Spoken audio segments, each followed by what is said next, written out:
जय हिंद साथियों। हिंदी के ब्रह्मास्त्र सीरीज में आपका एक बार फिर से स्वागत है। अभी तक इसके सीरीज की 3 वीडियो हम अपलोड कर चुके हैं और हर पार्ट में 25-25 क्वेश्चन अपलोड किए जाते हैं। ये उस सीरीज का पार्ट नंबर 4 है। यहाँ पर पुनः हमने 25 क्वेश्चन लिया है जो कि 76 से लेकर 100 तक होगा और यहाँ पर मोस्ट एक्सपेक्टेड क्वेश्चन लिए गए हैं जो कि आपके आगामी एग्जाम में पूछे जा सकते हैं। यदि आप रेगुलर इस सीरीज को फॉलो करते हैं तो हमारी गारंटी है इससे बाहर आपका एक भी क्वेश्चन नहीं आएगा। यदि आप रेगुलर हमारे साथ बने भी रहते हैं, इस सीरीज को देखते हैं, तो धीरे धीरे अगले 1 महीने में आप हिंदी में काफ़ी एक्सपर्ट हो जाएंगे। तो आइए बिना देर किए हुए शुरू करते हैं इस सीरीज को। पहला क्वेश्चन यहाँ पर कलम का सिपाही पूछा गया है, ये क्या है? तो देखिए, आत्मकथा यहाँ दिया गया है जो खुद के द्वारा लिखा जाए और जीवनी का मतलब जो कोई दूसरा लिख दे। तो यहाँ पर जो कलम का सिपाही है ये क्या है? एक जीवनी है। इसका आपका जो सही आंसर होगा वो बी होगा। ये जीवनी किसकी है? यह जीवनी मुंशी प्रेमचंद्र की ही जीवनी है। ठीक है, मुंशी प्रेमचंद्र की। मुंशी प्रेमचंद्र के बचपन का नाम था धनपत राय श्रीवास्तव और इन्हें उपन्यास सम्राट के नाम से भी जाना जाता है। और यह जो इनकी जीवनी है कलम का सिपाही, इसको लिखे थे इनके पुत्र अमृत राय ने लिखा था। क्लियर है। एक क्वेश्चन और इम्पॉर्टेंट मुंशी प्रेमचंद से पूछा जाता है कि इनका अधूरा उपन्यास कौन सा है? तो इनका अधूरा उपन्यास जो है वह है मंगलसूत्र। और अधूरा इसे क्यों कहा जाता है? क्योंकि जब मुंशी प्रेमचंद्र इसे लिख रहे थे उसी समय उनका देहांत हो गया, आधा ही लिख पाए थे इसे। तो इस उपन्यास को पुनः पूरा किए थे इनके पुत्र अमृत राय। इनके जो है 3 बच्चे थे, एक अमृत राय, दूसरे श्रीपत राय और तीसरी थी एक पुत्री कमला देवी। तो यहाँ पर अमृत राय जो इनके पुत्र थे वो इनकी जीवनी भी लिखे, कलम का सिपाही, और इनका जो अधूरा उपन्यास मंगलसूत्र था उसको भी पूरा किए। क्लियर। अगले प्रश्न की तरफ बढ़ते हैं। अगला यहाँ पर दिया गया है समूहवाचक संज्ञा बताना है। देखिए, संज्ञा क्या होता है भाई? जिसका कोई नाम हो उसे संज्ञा कहते हैं। दुनिया में जितनी भी चीज़ें आपको दिखती हैं वह संज्ञा होती हैं। अगर किसी शब्द को लेकर आपको डाउट होता है यह संज्ञा है कि नहीं, तो आप अपने दिमाग में तुरंत सोचेंगे कि क्या इसे हम देख सकते हैं कि नहीं। यदि आप उसे देख सकते हैं तो वह सिर्फ और सिर्फ संज्ञा होगी। आइए यहाँ पर इसके ऑप्शन की बात करते हैं। तो समूहवाचक संज्ञा बताया गया है। इसका परिभाषा ये होता है कि जहाँ पर एक प्रकार के शब्दों, वस्तुओं या एक प्रकार के किसी भी चीज़ का जो है समूह का बोध हो उसे समूहवाचक संज्ञा कहते हैं। इसका सही आंसर आपका सी हो जाएगा। पुलिस जो है इसमें पुलिसकर्मी होते हैं, इन सब का समूह होता है। ठीक है। जैसे हमने कह दिया सेना, तो सेना भी आपका समूहवाचक हो जाएगा। जैसे हमने कक्षा कह दिया तो ये विद्यार्थियों का समूह होता है। ठीक है। तो इस तरह से यह समूहवाचक जो है संज्ञा होंगी। अब यहाँ पर पहला ऑप्शन दिया है राम। किसी का जो स्पेशल नाम होता है वह हमेशा व्यक्तिवाचक में होता है। अब यहाँ पर कुर्बानी दिया है और मिठास दिया है। तो कुर्बानी और मिठास ये दोनों भाव को प्रदर्शित करते हैं, इसीलिए भाववाचक संज्ञा हो जाएंगी। लेकिन एक बात पॉइंट टू बी नोटेड, इसमें संज्ञा में ही एक भेद आता है, जातिवाचक संज्ञा। यदि आपको पूरे हिंदी व्याकरण में किसी भी शब्द का बहुवचन दिख जाए तो वो सिर्फ और सिर्फ जातिवाचक संज्ञा होगा और कुछ नहीं हो सकता है। जैसे कि यहाँ पर कुर्बानी लिखा गया है, कुर्बानी आपका भाववाचक है, लेकिन यदि कुर्बानी का बहुवचन बना देंगे तो कुर्बानियाँ हो जाएगा। ठीक है। जैसे जवानी का जवानियाँ, तो मेहरबानी का मेहरबानियाँ। तो जितने भी ये बहुवचन बन रहे हैं, आपको बहुवचन कहीं भी दिख जाए तो वो सिर्फ और सिर्फ जातिवाचक होंगे। क्लियर है। बात करते हैं अगले प्रश्न की। अगला प्रश्न ये दिया गया है कि सद्भावना में कौन सी संधि है? इसको यदि आप तोड़ेंगे तो 2 शब्दों में ये टूटता है। एक होता है सत्य और दूसरा होता है भावना। तो सत्य के साथ जब भावना लगाएंगे तो ये बनेगा सद्भावना। और यहाँ पर देखिए, यहाँ पर हलंत लगा गया है। ठीक है। तो हलंत आपको कहीं भी मिल जाए तो वह सिर्फ और सिर्फ व्यंजन संधि होगी। इसका सही आंसर आपका कौन सा हो जाएगा? ए मिल जाएगा। क्लियर है। संधि आप लोग जानते हैं 3 भेद होते हैं, स्वर, व्यंजन और विसर्ग होते हैं। ठीक है, यहाँ पर आपका व्यंजन संधि हो जाएगा। संधि का परिभाषा होता है कि वर्णों के मेल से जो विकार होता है अर्थात जो परिवर्तन होता है उसे संधि कहते हैं, लेकिन पदों के मेल से जो विकार या परिवर्तन होता है उसे समास कहा जाता है। अगला प्रश्न दिया गया है, नर नारी में कौन सा समास है? तो देखिए, नर नारी इनके बीच में योजक चिन्ह का प्रयोग किया गया है। अच्छा, योजक चिन्ह का प्रयोग किया गया है तो ये कोई जरूरी नहीं है कि ये द्वंद्व समास ही होगा। ठीक है, आपको सिर्फ और सिर्फ योजक पे फोकस नहीं करना है, क्योंकि योजक चिन्ह का प्रयोग अव्ययी भाव समास, कर्मधारय समास, यहाँ भी होता है योजक चिन्ह का प्रयोग। अब ध्यान से देखिए, नर और नारी, इसको हमको क्या करना है, इसको पूरा डिटेल इसका लिखना है। तो यहाँ पर जब हम नर नारी को लिखेंगे तो इसको ऐसे लिखते हैं, नर और नारी। क्या लिखेंगे भाई? नर और नारी। तो इसका हमने क्या कर दिया, समास विग्रह कर दिया। तो नर और नारी बीच में और शब्द का प्रयोग किया गया है, और, या, अथवा, इन सभी शब्दों का प्रयोग किया जाता है द्वंद्व समास में। इसका सही आंसर कौन सा होगा भाई? द्वंद्व समास हो जाएगा। ठीक है, चलिए आगे बढ़ते हैं अगले प्रश्न की तरफ। अगला यहाँ पर दिया गया है, हिंदी किस भाषा परिवार की भाषा है? तो यहाँ पर हिंदी जो है भारोपी भाषा परिवार की भाषा है। जो भारोपी है यह इस दुनिया की या संसार की सबसे बड़ी भाषा परिवार है। ठीक है, तो यहाँ पर चीनी में मंदारिन बोला जाता है। हिंदी की यदि बात करें तो दुनिया में हिंदी बोलने वालों की जो संख्या है वो तीसरे नंबर पर आता है। पहले पे कौन आता है? इंग्लिश। दूसरे पे कौन आता है? जो चाइना है उसका मंदारिन भाषा जो दूसरे नंबर पे आता है, और तीसरे नंबर पर नाम आता है हिंदी का। क्लियर है, तीसरे नंबर पर हिंदी आता है। अब बढ़ते हैं अगले प्रश्न की तरफ। अगला यहाँ पर दिया है, निम्न में से एक वचन बताइए। आपको एक वचन यहाँ पर बताना है, तो इसका सही आंसर आपका डी हो जाएगा, सामग्री। यह एक वचन है। एक वचन के हम कुछ और शब्दों की बात करें, देखिए आपके एग्जाम में प्रश्न पूछे जाते हैं कि हमेशा एक वचन में कौन सा प्रयोग होता है और हमेशा बहुवचन में कौन सा होता है। तो इसको भाई आप लोग भली बात याद कर लें। सामग्री आपका एक वचन हो गया। जैसे उदाहरण के रूप में हम और लिखे आपको, आकाश। आकाश भी एक वचन होता है।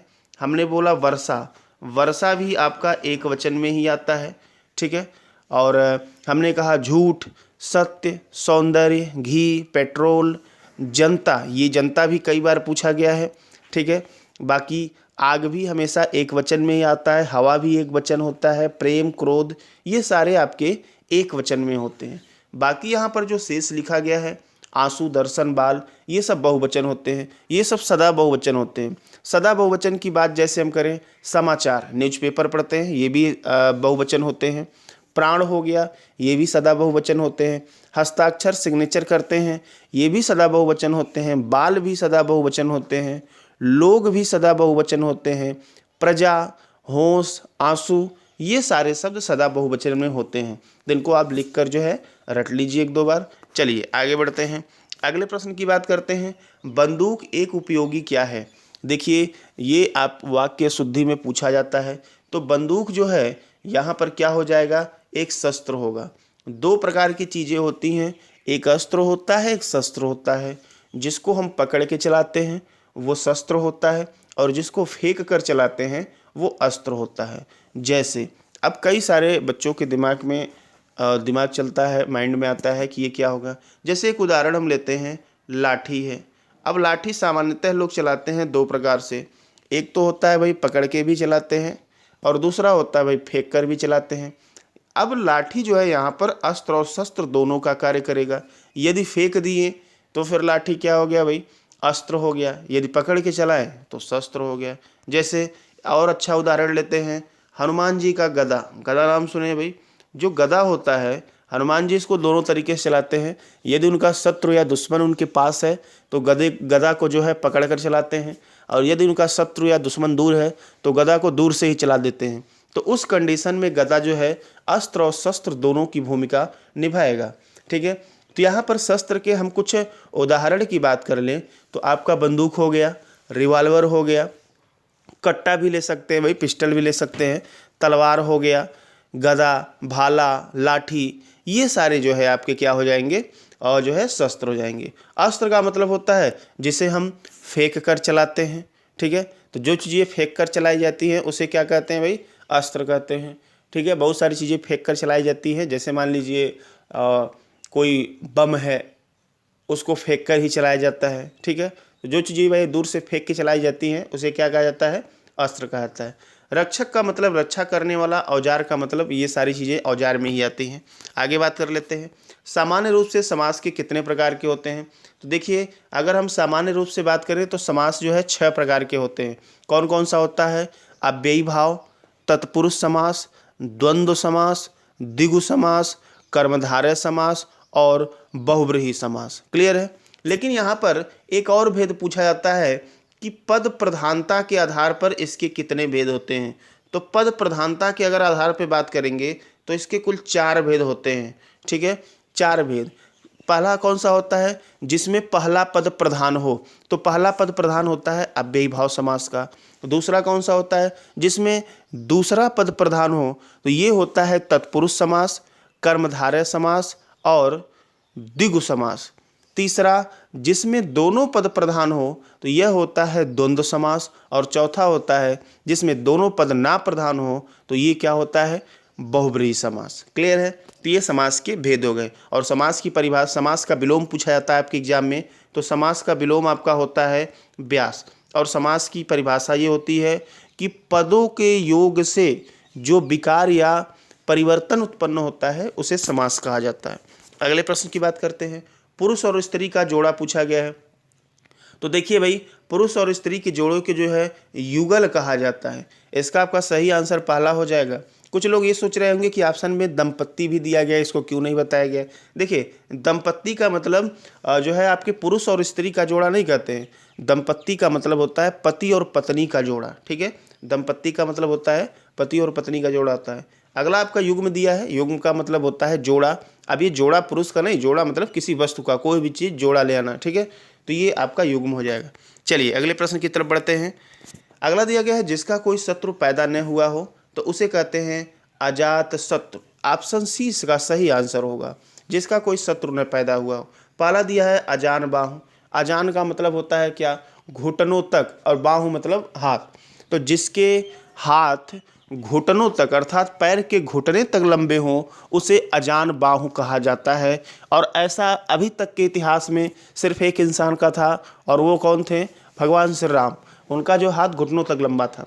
अगला यहाँ पर बी वाला ऑप्शन दिया है आजाद पूर्व, ये कोई शब्द नहीं होता है। और डी दिया है अज्ञात शत्रु, मतलब ऐसा शत्रु जो जानकारी में ना हो। आगे बात करते हैं। अगला प्रश्न है अंगूठा दिखाना। आप लोग अक्सर जो है अपने दैनिक जीवन में अंगूठा दिखाते हैं, एक दूसरे को कोई कार्य कहा तो अंगूठा दिखा के चल देते हैं। तो अंगूठा दिखाना का मतलब होता है किसी चीज़ को इनकार करना या मना करना, ठीक है। इनकार करना या क्या करना, मना करना। खुशामद करना का मतलब होता है नखरे उठाना, ठीक है। अपना काम निकालना का मतलब होता है अपने उद्देश्य को सिद्ध करना। और मजाक उड़ाना, ये उपहास करना को मजाक उड़ाना कहते हैं, ठीक है। तो ये आपके मुहावरे हैं। चलिए आगे बढ़ते हैं। अगला प्रश्न ये पूछा गया है कि लिंग की दृष्टि से दही क्या है। तो देखिए आपके एग्जाम में पूछा गया है, ये इस लिंग के दृष्टि से भी पूछा गया है और ये वाक्य त्रुटि में भी पूछा गया है। तो यह जो है लिंग के दृष्टि से जो दही होता है, यह होता है आपका पुल्लिंग होता है। दही क्या होता है, पुल्लिंग। वैसे भी जितने भी लिक्विड चीज़ें होती हैं वो पुल्लिंग में जोड़ी जाती हैं। आपके एग्जाम में वाक्य शुद्धि में पूछा गया था दही खट्टा होता है, ये पूछा जाता है सही है कि गलत। तो दही खट्टा होता है ये सही है। अगर ये लिखता दही खट्टी होती है तो ये गलत हो जाएगा। अगले प्रश्न की बात करते हैं। अगला यहाँ पर है, यह मेरी पुस्तक है में कौन सा सर्वनाम पूछा गया है। अब देखिए यहाँ पर कोई भी शब्द अंडरलाइन नहीं किया गया है। फिलहाल हम यहाँ पर मेरी को अंडरलाइन कर देते हैं। तो मेरी पुस्तक है, तो मेरा, मेरी, स्वयं, खुद। तो यहाँ पर जो मेरी दिया गया है ये क्या हो जाएगा भाई, ये मेरी खुद की बात हो रही है, तो यहाँ पर निजवाचक सर्वनाम हो जाएगा। क्या होगा भाई, निजवाचक सर्वनाम। अगर यहाँ पर यह को अंडरलाइन किया होता तो यह आपका निश्चयवाचक हो जाता। क्लियर है।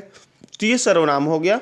सर्वनाम के कुल 6 भेद होते हैं, ठीक है। और सर्वनाम की संख्या होती है 11। अभी आगे आपको प्रश्न में मिलेगा। चलिए बात करते हैं संबंध का मतलब, जो संबंधों को दिखाता है, जो सो का प्रयोग करते हैं। अगला प्रश्न यहाँ पर है, विज्ञान शब्द में कौन सा उपसर्ग है, तो यहाँ पर बी दिया गया है और प्लस इसमें आप ज्ञान जोड़ दीजिए तो विज्ञान हो जाएगा। बी का मतलब होता है विशेष, ज्ञान का मतलब ज्ञान, विशेष ज्ञान को ही विज्ञान कहा जाता है और यहाँ पर ज्ञान क्या होता है, मूल शब्द होता है। ठीक है, चलिए आगे बात करते हैं। अगला प्रश्न है चावल शब्द किस प्रकार का शब्द है, तो देखिए यहाँ पर जो चावल होगा वह रूढ़ शब्द होगा। ठीक है, बात करें रचना या बनावट के आधार पर जो शब्द होते हैं उनके होते हैं 3 भेद। रचना या बनावट के आधार पर शब्द के 3 भेद कौन कौन से, रूढ़, यौगिक और योग रूढ़। रूढ़ किसे कहते हैं भाई, रूढ़ जिसका कोई विशेष अर्थ हो, जिसका कोई खंड ना हो उसे रूढ़ कहते हैं, जैसे नाक, कान, पीला, हरा। ठीक है, ये आपके रूढ़ हो गए। यौगिक किसे कहते हैं, इसमें क्या होता है, इसमें अन्य शब्दों के योग से बनता है, मतलब इसमें एक से अधिक शब्द मिलते हैं और प्रत्येक खंड का अलग अलग अर्थ होता है। जैसे हमने कहा डाकघर, तो डाक का जो घर होता है उसे डाकघर कहते हैं। देशवासी, देश के जो वासी हैं उन्हें देशवासी कहते हैं। ठीक है, और अगला आपका जो योग रूढ़ है, यहाँ भी अन्य शब्दों का योग होता है, लेकिन जिन शब्दों का योग होता है वो अर्थ नहीं होता है, इसका कोई विशेष तीसरा अर्थ होता है। जैसे हमने कहा लंबोदर, तो लंब अधन उदर, लंब का मतलब क्या होता है, लंबा, और उदर का मतलब होता है पेट, तो जिसके पेट लंबे हो उसे लंबोदर, अर्थात भगवान श्री गणेश को लंबोदर कहा जाता है। तो यहाँ पर ये एक योग रूढ़ हो जाएगा। और जो योग रूढ़ होते हैं उनको बहुब्रीहि समास में कवर किया जाता है, अर्थात योग रूढ़ के उदाहरण बहुब्रीहि समास के उदाहरण में सम्मिलित किए जाते हैं। अगले प्रश्न की बात करें, सर्वनाम के कितने प्रकार होते हैं पूछा गया है, तो देखिए सर्वनाम के कुल 6 प्रकार होते हैं। पुरुषवाचक, निश्चयवाचक, अनिश्चयवाचक, संबंधवाचक, प्रश्नवाचक और निजवाचक, ये आपके सर्वनाम के 6 भेद होते हैं। लेकिन यदि सर्वनाम की संख्या पूछा जाए तो इसकी संख्या होती है 11। कौन कौन सी होती है, मैं, तू, आप, यह, वह, जो, सो, कोई, कुछ, कौन, क्या। ठीक है, यह सर्वनाम की संख्या होती है 11, इसकी संख्या होती है। और एक प्रश्न और पूछ लेता है कि पुरुषवाचक सर्वनाम के कितने भेद होते हैं, तो इसके भी होते हैं 3 भेद। कौन कौन से होते हैं भाई, उत्तम पुरुषवाचक सर्वनाम, ठीक है, मध्यम पुरुषवाचक सर्वनाम और अन्य पुरुषवाचक सर्वनाम, ये पुरुषवाचक सर्वनाम के भेद होते हैं। चलिए बात करते हैं आगे। अगला यहाँ पर प्रश्न दिया गया है, यहाँ पर देखिए चिन्ह बनाया गया है, कौन सा विराम है, तो यह आपका जो है अल्प विराम है। इसका सही आंसर आपका बी हो जाएगा, अल्प विराम है। ये जो अल्प विराम है, बात करें तो हिंदी व्याकरण में, हिंदी में सबसे अधिक प्रयोग होने वाला जो विराम है वो अल्प विराम ही है। योजक का चिन्ह इस प्रकार से होता है, हंस पद को त्रुटि बोधक भी कहते हैं, ऐसे होता है, और अर्ध विराम ऐसे लिखा जाता है। ये जो हंस पद या त्रुटि बोधक होता है, इसको तब लिखते हैं जैसे कोई लाइन लिख रहे हैं, कोई शब्द छूट गया तो नीचे इस तरह से हम बनाकर ऊपर क्या करते हैं, छूटे हुए शब्द को पुनः लिख देते हैं। ठीक है, बात करें विराम चिन्ह की, तो कामता प्रसाद गुरु के अनुसार विराम चिन्हों की संख्या होती है 20। चलिए अगले प्रश्न की बात करते हैं। अगला यहाँ पर दिया गया है, राम की गाय दूध देती है, वाक्य का प्रकार बताना है। तो देखिए अगर हम बात करें रचना के आधार पर, तो रचना के आधार पर वाक्य के होते हैं 3 भेद। कितने भेद, 3 भेद। कौन कौन से, सरल वाक्य, संयुक्त वाक्य और मिश्र वाक्य। ठीक है, यही तीनों भेद जो ऑप्शन में दिए गए हैं वही होते हैं। सरल वाक्य का परिभाषा ये होता है जिसमें एक क्रिया और एक कर्ता का प्रयोग होता है, उसे सरल वाक्य कहते हैं। तो राम की गाय दूध देती है, इसका सही आंसर बाला होगा, यह एक सरल वाक्य है। क्लियर है। चलिए अगले प्रश्न की बात करते हैं। अगला यहाँ पर दिया गया है, चोर चोर भाई, तो क्या चोर चोर सगे भाई होते हैं, चोर चोर चचेरे भाई होते हैं, मौसेरे भाई, ममेरे भाई। इसका सही आंसर आपका सी होगा। ये एक मुहावरा है, आप लोग पढ़े होंगे, चोर चोर मौसेरे भाई। इसका अर्थ ये होता है कि समान भाव या समान व्यवसाय वालों में जल्दी मेल होता है, मतलब जो एक प्रवृत्ति के लोग होते हैं उनमें मेल जल्दी हो जाता है। कैसे, जैसे उदाहरण के स्वरूप कोई एक इंसान जो क्या करता है, दारू पीता है, दूसरा भी अगर यही करता है तो दोनों का मेल बड़ा जल्दी होता है। ठीक है, तो यहाँ पर सही आंसर आपका सी हो जाएगा। अगले प्रश्न की बात करते हैं, अनुपम का पर्यायवाची कौन सा नहीं है, ये यहाँ पर बताया गया है। तो यहाँ पर जो बी ऑप्शन दिया है, अमीय अनुपम का पर्यायवाची नहीं होगा, जबकि अप्रतिम, अतुल, अपूर्व ये सारे अनुपम के पर्यायवाची हैं। तो अमीय किसका पर्यायवाची है, यह जो है पर्यायवाची अमीय जो है ये अमृत का है, यह सोम का है, यह पीयूष का है, यह सुधा का है, ये सारे अमृत के पर्यायवाची हैं। अगले प्रश्न की बात करते हैं। अगला यहाँ पर प्रश्न दिया गया है, अगला प्रश्न ये है कि इंद्र का पर्यायवाची कौन सा नहीं है। तो देखिए यहाँ पर जो सही आंसर होगा वो पहला होगा, अनंग इंद्र का पर्यायवाची नहीं होता है। जबकि देवराज, देवों के राज होते हैं। सुर, देखिए दो शब्द होते हैं, एक सुर होता है, एक असुर होता है। असुर मतलब होता है राक्षस और सुर का मतलब होता है देवता। तो सुरपति, सुर के मालिक, देवेंद्र, देव के इंद्र, देवेंद्र इन्हें कहा जाता है। अनंग किसका पर्यायवाची है? जिसका अंग ही ना हो, इसे कहते हैं कामदेव। अनंग जो है कामदेव का पर्यायवाची है। अनंग जो है मदन का पर्यायवाची है। मनोज का, मनसिज, ये सारे अनंग के पर्यायवाची हैं। रतिपति, ये सारे अनंग के पर्यायवाची हैं। एक शब्द हो गया सुरेश। सुरेश की बात करें तो सुर धन ईश, सुर का मतलब होता है देवता, ईश का मतलब मालिक। जो इनके मालिक होते हैं उन्हें सुरेश कहते हैं। इसका सही आंसर पाला हो जाएगा। अगले प्रश्न की बात करें, अंश और अंश का सही अर्थ बताना है। इसका सही आंसर पाला होगा। पहला वाला जो अंश बड़ा सा है उसका मतलब हिस्सा होता है और दूसरा अंश का मतलब होता है कंधा। सही आंसर पाला होगा। अगला प्रश्न, हिंदी की पहली महिला लेखिका का क्या नाम है? इसका सही आंसर पाला होगा। इनका नाम है बंग महिला, लेकिन यह इनका रियल नाम नहीं है, यह उनका उपनाम है। इनका रियल नाम है राजेंद्र बाला घोष। क्या नाम है भाई? राजेंद्र बाला घोष, ये इनका रियल नाम है। ठीक है, राजेंद्र बाला घोष। इनका जो जन्म हुआ था यह हुआ था वाराणसी में। ठीक है, और इनकी रचना एक जो सबसे फेमस है, पूछी जाती है एग्जाम में, वह जो है दुलाई वाली, धुलाई वाली नहीं है, दुलाई वाली है। ठीक है, और इसका प्रकाशन पहली बार 1907 में हुआ था, सरस्वती पत्रिका में हुआ था। अगले प्रश्न की बात करते हैं। अगला, रामचरितमानस में कुल कितने कांड हैं? तो देखिए रामचरितमानस में कुल 7 कांड हैं। इसके रचनाकार हैं गोस्वामी तुलसीदास। यह 15वीं शताब्दी में इसकी रचना किए थे। बात करें कौन कौन से, शुरुआत होती है सबसे पहले बालकांड से, और बालकांड इन 7 कांडों में सबसे बड़ा कांड है। ठीक है, बालकांड। इसके बाद आपका अयोध्या कांड है। इसके बाद अरण्य कांड है। इसके बाद किष्किंधा कांड है। ध्यान दीजिएगा, किष्किंधा कांड सबसे छोटा कांड है आपके रामचरितमानस का। ठीक है, इसके बाद आपका सुंदर कांड, इसके बाद लंका कांड, इसके बाद उत्तर कांड। तो ये कुल 7 कांड हैं। आप 7 कांडों का नाम जानिए, और प्लस उससे भी इम्पॉर्टेंट आप ये जानिए कि सबसे बड़ा बालकांड, सबसे छोटा किष्किंधा कांड। ठीक है, रामचरितमानस गोस्वामी तुलसीदास। कहा जाता है कि इनके पहले वाल्मीकि थे जिन्होंने रामायण की रचना की थी। वाल्मीकि को आदि कवि भी कहा जाता है, और वाल्मीकि के अवतार जो है गोस्वामी तुलसीदास माने जाते हैं। और जो उस समय रामायण लिखा गया था उसी का परिवर्तित वर्जन जो है रामचरितमानस को माना जाता है। ठीक है, अगले प्रश्न की तरफ बढ़ते हैं। अगला, परीक्षा गुरु किसने लिखा गया है, पूछा गया है। इसका सही आंसर सी हो जाएगा, लाला श्रीनिवास दास ने परीक्षा गुरु लिखा गया है। अगर हम बात करें परीक्षा गुरु की, तो ये हिंदी का प्रथम उपन्यास था। क्या है भाई? हिंदी का प्रथम उपन्यास, जो कि 1882 में पहली बार प्रकाशित हुआ था इसको। ठीक है, और जो लाला श्रीनिवास दास हैं ये भारतेंदु युग के लेखक हैं। ठीक है, तो ये जो है 100 क्वेश्चन कंप्लीट हुए। ये इस सीरीज का आज का चौथा वीडियो था। यदि आपको समझ में आया हो तो बिल्कुल कमेंट बॉक्स में कमेंट करें और अपने दोस्तों के साथ शेयर करें। धन्यवाद।